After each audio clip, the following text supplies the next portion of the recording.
한국교회 목회자의 영성 회복을 위해 미국에서 영향력 있는 목회자로 주목받고 있는 짐 신발라 목사가 내한에 메시지를 전했습니다. IS로부터 참수당했던 21명의 이집트 콥트교 순교자들의 신앙을 다룬 책이 한국어로 번역돼 출간됐습니다. 한국조리사관학교 생도들이 그동안 배운 요리 실력으로 지역 주민들을 섬기는 자리를 마련했습니다. 안녕하십니까. 구TV 뉴스입니다. 한국교회 위기는 목회자의 위기와도 직결됩니다. 그만큼 목회자가 바로 서는 것이 중요하다는 의미일 텐데요. 미국의 영향력 있는 목회자 중 한 사람으로 알려진 짐 신발라 목사가 내한해 목회자의 영성 회복을 주제로 메시지를 전했습니다. 진은희 기자가 보도합니다. 뉴욕의 빈민가에서 목회를 시작해 미국의 10대 교회 중 하나로 성장시킨 짐 신발라 목사가 한국을 찾았습니다. 여의도 순복음교회에서 열린 이번 컨퍼런스에는 약 2,000명의 목회자들이 참석했습니다. 하나님의 부르심이란 주제로 시작된 첫 강의에는 목회자의 영성에 있어서 가장 중요한 것은 하나님과의 깊고 친밀한 교제의 회복이라고 말했습니다. 목회자의 자리는 우리가 선택한 것이 아니라 예수님이 우리를 선택하신 것이라며 하나님의 부르심의 목적은 교제임을 밝혔습니다. 구체적으로 단순히 설교를 하기 위해서 성경을 읽으면 안 된다면서 말씀 묵상과 기도, 찬양 등 모든 신앙생활이 하나님과의 교제를 우선순위에 두고 이루어져야 함을 강조했습니다. 이러한 교제를 통해 목회자의 영성이 회복될 때 교회의 건강성을 담보할 수 있다는 것이 짐 신발라 목사의 견해입니다. He was talking about something beyond relationship. He's talking about fellowship. 그것은 관계가 아니라 교제를 말씀하시는 겁니다. About communion with God. Relationship is different than fellowship. 이와 함께 짐 신발라 목사는 목회자들이 성령에 집중할 것을 전했습니다. 한국교회가 수많은 교단과 교파로 나눠져 있는 현실을 이야기하면서 분열을 일으키는 사탄을 경계하고 우리를 하나로 이어주는 성령에 집중함으로써 교회가 연합과 일치, 화해의 가치를 실현해 나가야 함을 역설했습니다. 강의 후에는 참석자들이 모두 강단에 나와 기도하는 시간이 마련됐습니다. 목회자들은 한국교회의 회복을 열망하며 한 목소리로 뜨겁게 기도했습니다. 하나님께서 한국교회를 너무 사랑하시는 것 같아요. 저희가 더 많이 주님과 교제해야 되고 잃어버린 첫사랑을 회복해야 되고 우리가 먼저 깨어서 하나님과 많은 교제를 해야 되겠다. 그런 너무나 부산이 있었어요. 너무나 감사하고 2020 서울 페스티벌의 일환으로 마련된 이번 행사를 계기로 목회자들이 한국교회의 회복을 고민하는 장이 되길 바랍니다. 구TV 뉴스 진은입니다. 지난 2015년 IS로부터 참수당했던 21명의 이집트 콥트교회 순교자들의 신앙을 다룬 책이 한국어로 번역돼 출간됐습니다. 한국 순교자의 소리는 이 책을 통해 콥트 기독교인들이 겪은 고난과 인내의 삶을 소개했습니다. 독일 유명 작가 마틴 모세바흐의 원작을 한국어로 번역한 이 책에서는 IS의 위협 앞에서도 평화로운 얼굴로 마주한 21명의 순교자들의 진정한 신앙심을 엿볼 수 있습니다. 간담회에선 중동 종교 전문가 데이비드 피널트 박사가 무슬림이 대부분인 이집트 사회 속에서 콥트 교회가 처한 상황에 대해 설명하기도 했습니다. 피널트 박사는 그리스도를 부인하지 않았다는 이유로 콥트 교회가 공격당하고 성도들은 납치되거나 살해당하기 일쑤였다며 그럼에도 1000년 넘게 콥트 기독교인들이 인내하며 하나님을 전했다고 밝혔습니다. 한국 순교자의 소리 현숙 폴리 대표는 그리스도를 위해 언제든 죽을 각오가 되어 있는 콥트 기독교인의 신앙을 한국교회도 배워야 한다고 전했습니다. 한편 이번에 출간된 책은 한국 순교자의 소리 홈페이지에서 구매 가능합니다. 한국조리사관학교 생도들이 그동안 배운 요리 실력으로 지역 주민들을 섬기는 자리를 마련했습니다. 한편에선 생도들과 함께 음식을 만들어 먹을 수 있는 체험 부스도 마련돼 눈길을 끌었습니다. 올해로 12회를 맞이한 행사는 조리사관학교의 교훈인 섬김과 나눔을 몸소 실천하기 위해 열렸습니다. 생도들은 직접 떡볶이와 커피, 케이크 등을 만들어 지역 주민에게 저렴한 가격에 판매했습니다. 수익금은 모두 어려운 이웃을 위해 전달됩니다. 생도들이 심혈을 기울여 만든 작품을 감상할 수 있는 전시회도 열렸습니다. 선생님과 가족, 친지들은 졸업 작품을 감상하고 생도들을 격려했습니다. 한쪽에선 생도들의 도움으로 만든 피자나 커피를 맛볼 수 있는 체험 부스도 마련돼 인기를 끌었습니다. 윤경숙 한국조리사관학교 이사장은 생도들이 평소에 섬김과 나눔을 실천할 수 있도록 지도하고 있다며 사회와 더불어 사는 기쁨을 맛보고 누리길 바란다고 전했습니다. 굿TV가 발행하는 종합주간지 위클리 굿뉴스의 주요 소식을 김민정 기자가 소개해드립니다.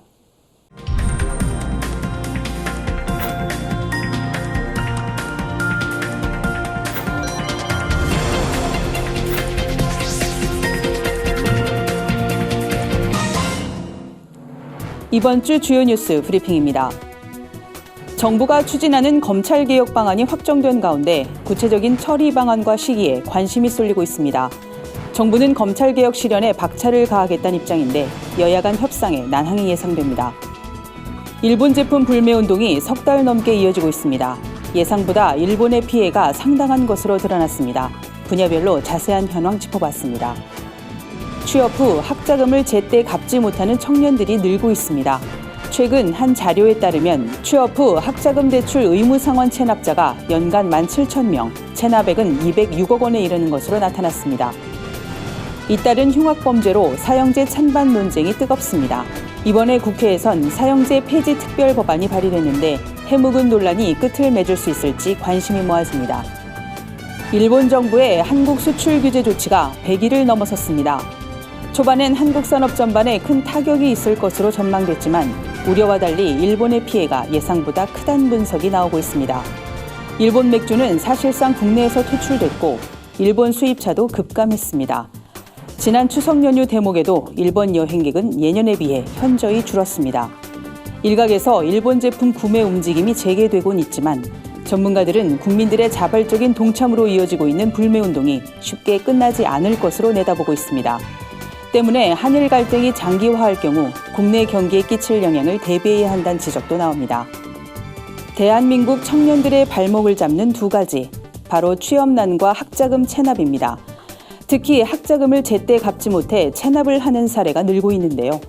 최근 국세청 국정감사에서 발표된 자료에 따르면 취업 후 학자금 대출 의무 상환 체납자가 연간 17,000명, 체납액은 206억 원에 이르는 것으로 나타났습니다. 전문가들은 상환 기준 소득은 너무 낮고 학자금 대출 이자율과 연체 가산금 비율은 너무 높다는 점을 문제로 지적합니다.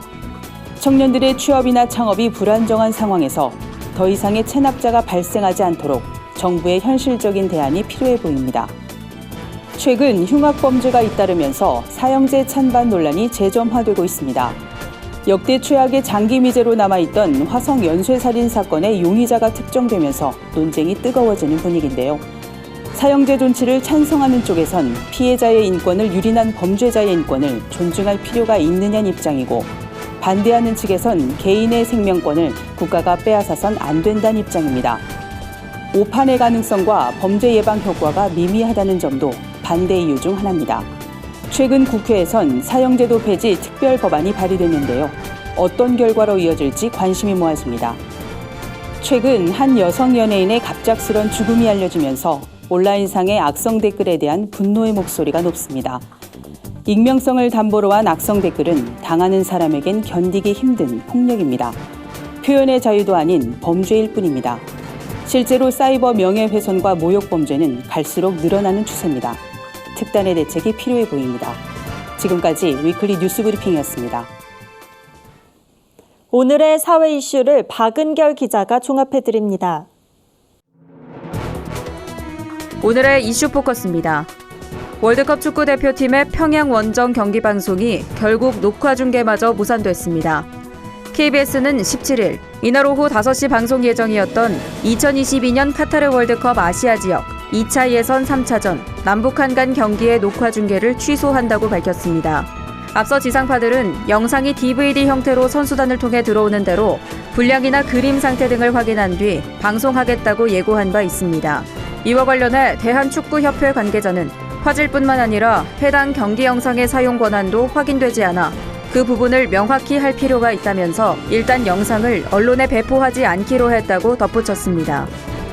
아베 신조 일본 총리가 다음 주 일본을 방문할 이낙연 한국 국무총리와 24일 회담할 의향을 굳혔다고 도쿄신문이 보도했습니다. 산케이신문도 복수의 한일 양국 정부 관계자를 인용해 아베 총리가 24일 이 총리와 개별 회담을 하는 방향으로 최종 조율 중이라고 전했습니다.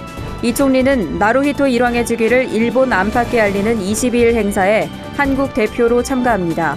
23일에는 아베 총리가 각국 대표를 초청해 개최하는 만찬에 참석할 예정입니다. 삼성의 브랜드 가치가 600억 달러를 넘어서며 세계 6위를 차지했습니다. 현대차와 기아차도 글로벌 100대 브랜드에 나란히 이름을 올렸습니다. 글로벌 브랜드 컨설팅 전문 업체 인터브랜드가 17일 발표한 2019년 베스트 글로벌 브랜드 보고서에 따르면 삼성의 올해 브랜드 가치는 약 72조로 사상 최고치를 기록했습니다.